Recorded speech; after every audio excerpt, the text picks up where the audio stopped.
Hi, and welcome to this week's episode of Money with Alpha. Um, this is going to be a bit of an interesting one. I haven't got my glasses on right now because I do have the video going, but my glasses reflect a bit of green, so I've taken them off. Thankfully, I can still see my notes that I've written because I'm short-sighted, not long-sighted. So if you're watching this on video, you might see me squinting a little bit because I'm trying to figure out where all the buttons are beyond where I can see. But that's how life rolls. I had a sty, which again, if you're on video, you might still be able to see a little bit of. First time I've ever had one. And I usually wear contact lenses, so I can't wear them obviously at the moment. So it's life. It's an interesting journey, I tell you. And we're during school holidays at the moment, so there's a lot of juggling going on. So I hope everyone listening is having a good day, week, month, year. It's been an interesting year, I have to say. We're now in quarter two, so we're in April. And yeah, I have to admit, I'm waiting for this like year of the horse things kind of moving forwards to really kick in. I do feel like there's movement, but there's also a lot of chaos. I try not to read the news too much because I think it would be incredibly overwhelming from a chaos perspective. But it's no getting away from the fact that stuff's happening and you see it. You drive down the road and you see the price of fuel at the moment. So I wanted to do this episode on things that I'm doing to reduce costs and things that I'm behaviors that I have been doing that I now want to communicate a bit more and to why, and some of the things I've been talking with my clients about what they can do. So I wanted to share some of these in case they can help you as well. So there's a couple of different areas. I'm going to talk about sort of food for starters, because we all need to eat, and we certainly do not want to go down the path where we're cutting back on nutritious food either. So how, ways around that and how to actually kind of keep. I'm going to be sharing some recipes too, because I get asked for my recipes a lot. So I thought I'll talk about what I do in this episode, and then I will share the recipes or the link to them so that you can get access to the stuff that I do. And if you want to know a little bit more, or if you happen to live in Brisbane and you would like some sourdough starter, let me know. Happy to share because I got the starter from a mum at school as well. So that's how the village works. We share things like this with one another. So and then also being in school holidays, there's also this, how do you do activities and keep your kids occupied? I mean, my daughter at the moment is splashing around in the pool with a friend, and it's even though it's the middle of April, it's still warm enough to swim. So it's an interesting time, I have to admit. But there's been a few activities that we've been doing these holidays which have been sort of low to no cost, preferably no cost is even better. And then interest rates. I wanted to have a little chat about interest rates and the two sides of the coin that goes with interest rates. That's why I had to write all this stuff down because I was like, there's no one going to remember everything I want to talk about today. So hopefully there's some things in this episode that you can really practically use. I will put a lot in the notes because if you're on the move while you're listening to this and you can't take notes, I still want you to be able to gain the benefit of the knowledge as well. But if you, rather than having to write it down, I will do that for you and put them in the show notes. And feel free to share. That's the other thing too with episodes that I love. I share them with people. I'm like, oh, you really need to listen to this, and oh, this is very timely. Have a listen to that. So please feel free to share this with whomever you think might benefit from it. And also, I always hear people asking about leaving reviews. If you would like to leave a review, if you liked this episode or other episodes I've done, please do. Apparently, it helps more people find it.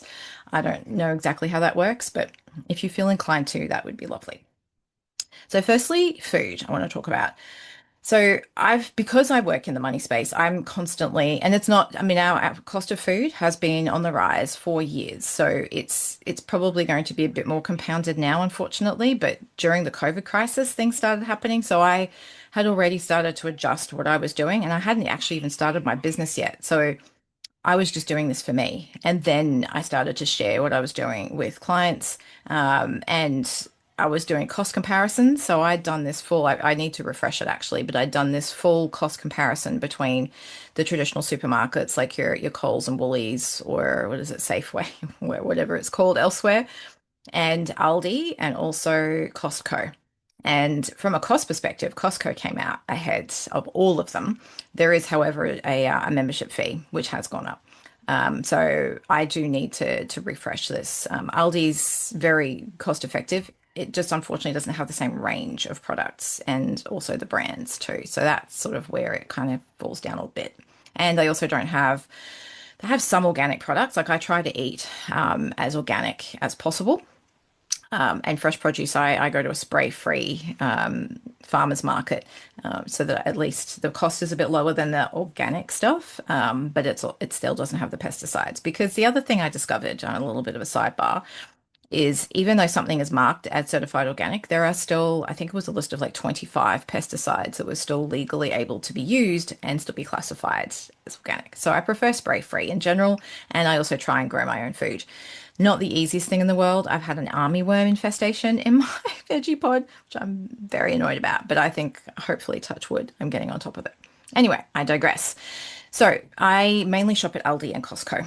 I tend to go to Costco. It was every 3 months, but because I'm getting more things from there and more people, like more household, like my husband is eating more of the stuff I'm buying from there, and I'm cooking a bit more. I tend to go every 2 months now. Also because Costco is not close to me. So I've got one that's 35 minutes away, but I have to go over a toll bridge. And another one that's 45 minutes away, but I don't have to go over a toll bridge. I actually did run the numbers between the two, and it is actually still cheaper, although now with the fuel price, that probably will have changed. But at the time I did my analysis, yes, I'm a bit of a numbers geek. It was still cheaper to go over the bridge and travel the 35 minutes than it was to do the 45-minute.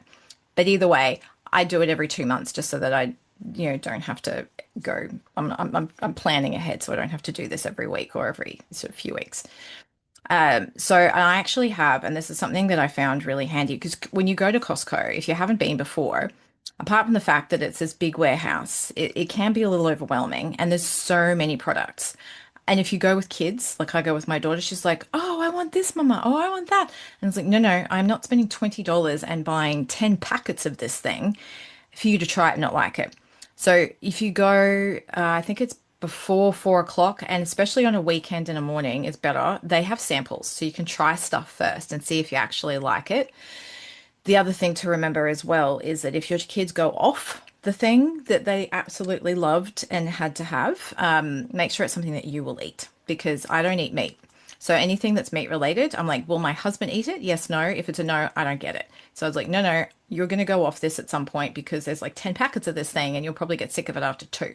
So just keep that in mind. And the other thing I do as well is it does add up really quickly. So when you do go to Costco, like I'll walk out of there spending like $500 to $700, which is like, holy moly. But like I said, that was an every 2 to 3 month shop.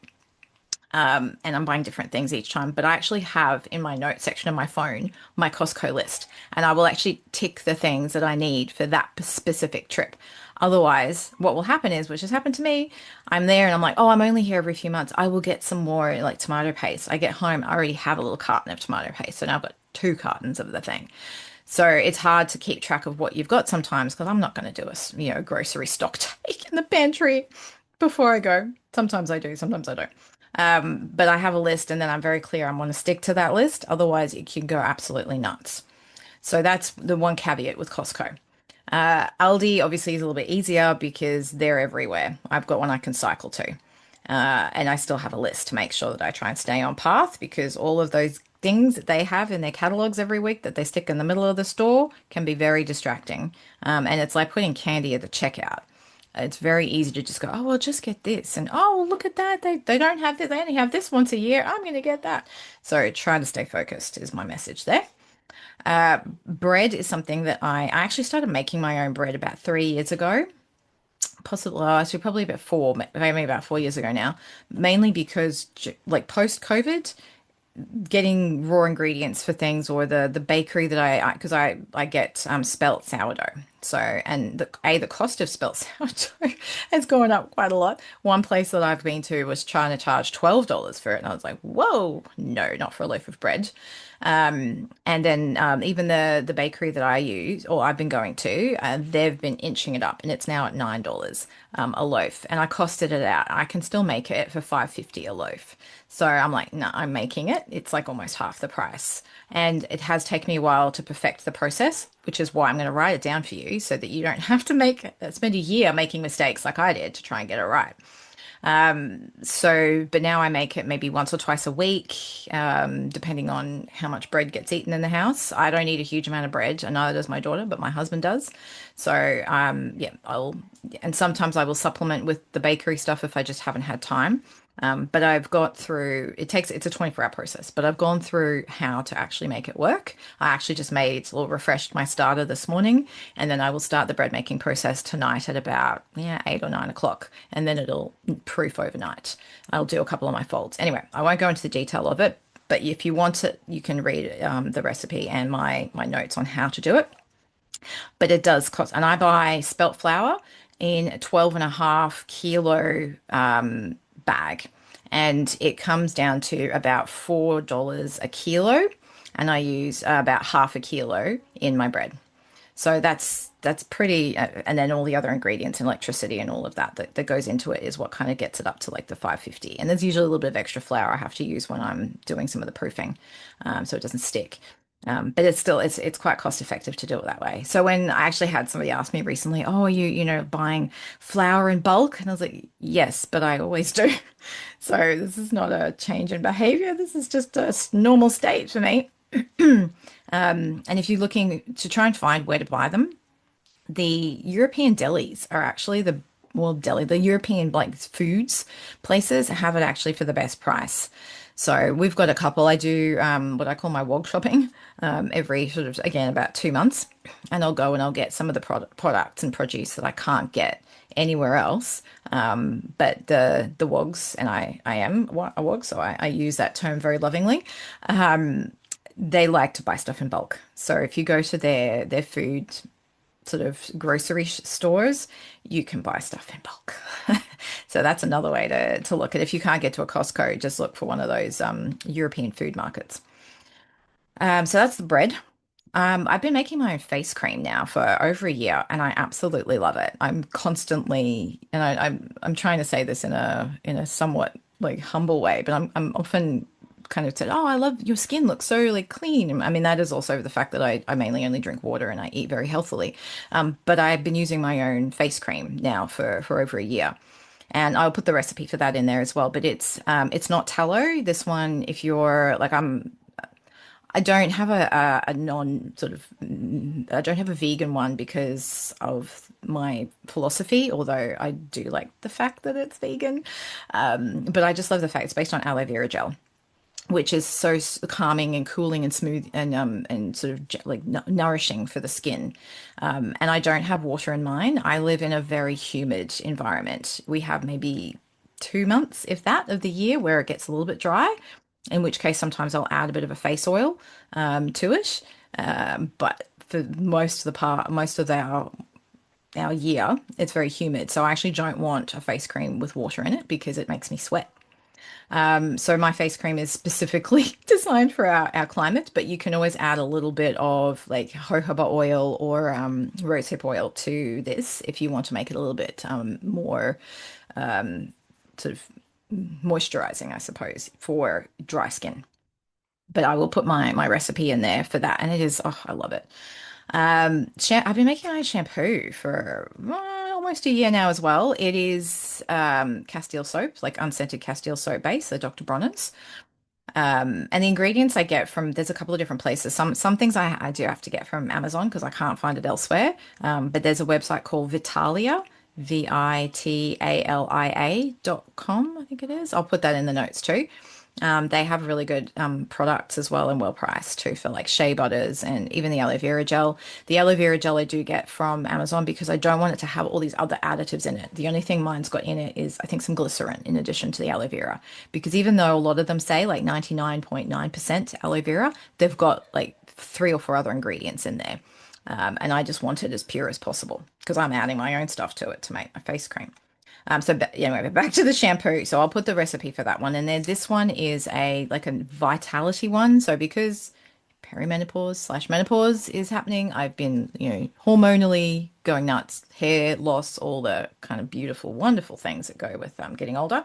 So I wanted one that was actually going to encourage hair growth. And it's been doing a really good job of that. So that's the one I'll put the recipe in there for that one because that's the one that I use. If you have dry hair, however, I would not suggest using it. I tried using it on my daughter's hair and her hair turned out like an afro. She has quite dry hair. So this is only for if you've got fine hair.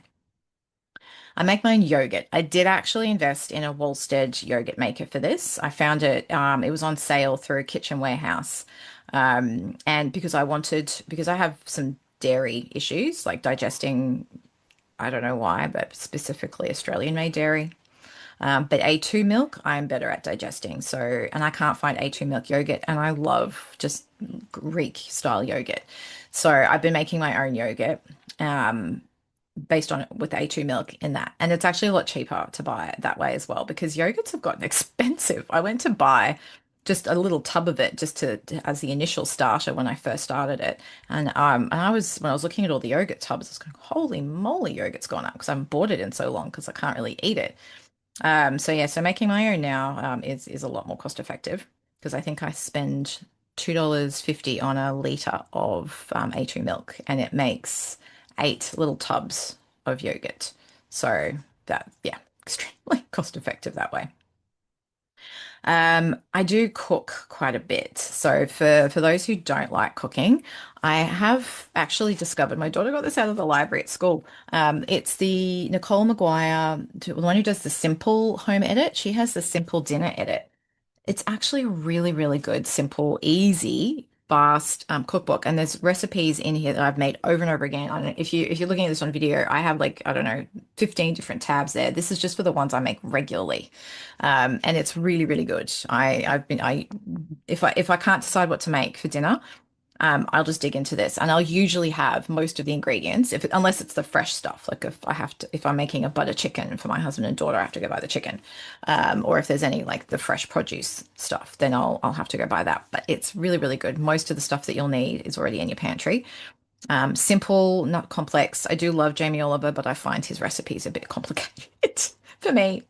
Um, and yeah, so I do tend to and just like bulk cook. So I'll spend sort of like a Sunday afternoon and do a cook up and I'll make all like a lasagna and then I'll chop it up for my daughter for lunch. I'll make like a muesli slice and that'll be morning tea, or I'll make cookies, or I will do a big like I'll cook usually 3 or 4 things. So at the end of the day, you're like, oh my God, but then I don't have to cook for a month. And I'll put stuff in the freezer as well. So I've got lots of little Tupperwares, containers and things like that. So if you can, and do things that you can cook easily from like you would get takeout, things like butter chicken. There's a really good recipe in this book for Singapore noodles.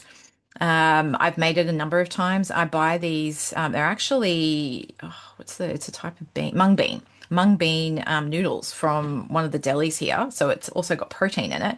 And then I add prawns to it. It's gluten free, it's dairy free. Yeah, it's a really, really good meal. Everybody I've made it for loves it. And that's a really good, a nice and easy one that you can do. And it makes quite a lot in one go. So you've got like a decent, so maybe 4 to 6 portions with one cook. So that, yeah, so if you can try and find things that you can cook more than like you've made fried rice, or, I'm trying to think, even omelets, like we'll often do omelets if I can't think of anything, or I have my own premix breadcrumbs. So I've just taken some breadcrumbs and I've added like, I don't know, 10 or so different sort of herbs and spices. So, onion powder, garlic powder, ginger powder, cumin, paprika, salt, pepper, what else have I put in there? Turmeric. Yeah, I'm trying to think of any others. Basically, any kind of spice. I just put it in a Tupperware. I just like shake it up, and I cut up some. I just get some frozen barramundi from Aldi.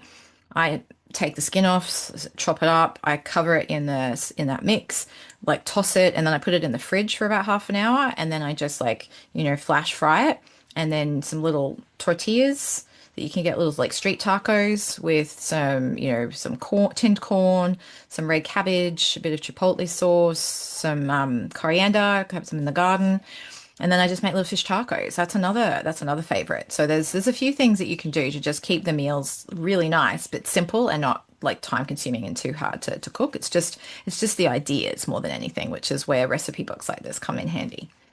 So, because eating out is one I see with a lot of clients that it adds up very easily and very quickly.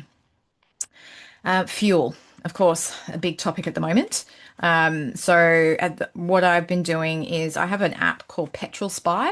It's really, really good, and it shows you like in a map. You can be anywhere, and you can set your regular city, but you can be like if you've got a hire car or you're driving somewhere and you want to find Petrol Spy, will just you just tell it where your location is, and it will show you the petrol price of all the places around you. So you can pick. Obviously, you don't want to drive too far, otherwise it negates the point of getting cheaper fuel because you've got to drive too far to expend too much fuel to get there. But you can see which ones are near you that are the cheapest. So that's a really good one.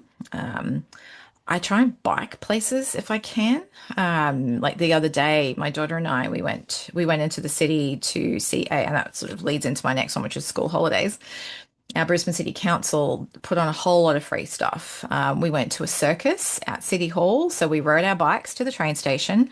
We caught the train in. And in Queensland, and this is something that is really nice, we have 50-cent fares now, which makes it so affordable. Like it was literally like $2 in transport for return for my daughter and I to go see a free circus. And it was really nice. So riding our bikes places if we can. I ride my bike up to the local shopping centre, to the supermarket, to Aldi, to the library, to the deli. Like I try and bike as much as I can, which of course now it's getting cooler, it makes it easier. And the public transport thing, that really works best, I think, in Queensland. We were in Sydney last week, visiting some friends who'd come out from Canada. And I'm always amazed at how expensive public transport is in Sydney. It costed my daughter it was just like $17 one way from the airport into the city. And I was like, holy crap. And I haven't even seen because I had an Opal card for her, but I haven't even seen what it is on my credit card. But I remember the last time we went to Sydney, I spent about $120 on just day-to-day transport for like 3 days. I thought that's it. That's nuts. So that public transport recommendation is probably best if you live in Queensland. To the school holidays, again, look at your local city councils. They're putting all sorts of things on local community areas. Like I live Bayside in Brisbane, and the Wynnum Manly like Bayside area. They do like we have free movies in the park. I think it's monthly. We've got the farmers market. We've got the Brisbane City Council does scooter clinics. My daughter did one of those on Tuesday. So we go there and they have somebody showing them how to like do tricks on their scooters. And then there's scooter parks. Obviously, so now, of course, my daughter's got into scootering because she's a little bit more confident with it. We go once a week. So they're really nice things. So just check out, your local sort of and your mum's groups as well because there'll be things that people will list on there that you can do for free. And then so last one I'll talk about is interest rates. So there is still a bit of variability in the interest rate space. So I would suggest if you haven't already, speak to a good broker, an independent broker. If you would like a few recommendations, please let me know because I know some really good brokers. And I recommend them quite regularly. So it really just depends on like what you're looking for. And I do a bit of like personality matching sometimes as well, because that's important when you're dealing with money. But yeah, so just see what you could do from a refinancing perspective. The flip side of interest rates when you're paying for like home loans is if you are wanting to if you've got money that you're looking to do something with. So if, for example, your home loan rate is say 6%, you can leave extra money if you have an offset account sitting in your offset account. But then if you are lucky enough to either have a very low or no home loan, the interest rates on the other side of earning interest are actually doing quite well at the moment. There's lots of different options. There's things where you can earn sort of, I think I'm in one at the moment, which is like 7.75% per annum. That's obviously variable depending on what the RBA interest rates are doing. But it's important to recognize that there's two sides to the interest rate coin. But if you're paying interest on a home loan, if you're paying interest on either buy now, pay later or credit card, please pay that off as quickly as possible. Those interest rates are killers. They will keep you in a cycle of debt. So please prioritize paying that off, and then go back to looking at can you make extra repayments on your home loan? Can you utilize an offset account? If you don't have an offset account, can you make repayments fortnightly rather than monthly because that actually does make a difference. So, and this is where like talk to a mortgage broker because they'll know all the different levers to pull and the things that you can do, especially from a refinancing perspective. So definitely better to not avoid doing something like about that and actually talk to someone because you never know what's possible. The amount of times I've had clients come back to me and go, "Oh, I'm so glad you recommended I talk to so and so because they've saved me this. We're doing this, and now I'm looking at paying my home loan off sooner." I had a client recently. We ran some numbers in terms of amounts of repayments, and by just doing a little bit extra, it was literally going to halve their loan from like 22 years down to 11. And they didn't have an offset, so we then looked at paying the interest fortnightly. That was going to chop another 2.8 years off their loan, so they were going to be able to pay this thing off in like I think it was well, no, it was about 7.5 or 7 point. Anyway, it dramatically reduced it. Like it is incredibly worth looking at this sort of thing because you could really be debt free or own your own home a lot faster, or at least get some equity in it if that's what you want to do something with. So that was a lot there. So I spoke about food, I spoke about fuel, and I spoke about interest rates. And I'm going to put a whole bunch of stuff. I might just put a link there and then I might just put it on a page so that you can sort of see it all. So you're not like trying to click on multiple links. But yeah, hopefully you found that useful. Please let me know if you have any questions or if there's any other topic or there are any other topics that you would like me to cover, any burning questions. And I will leave it there for today because that was a lot and enjoy the rest of your week.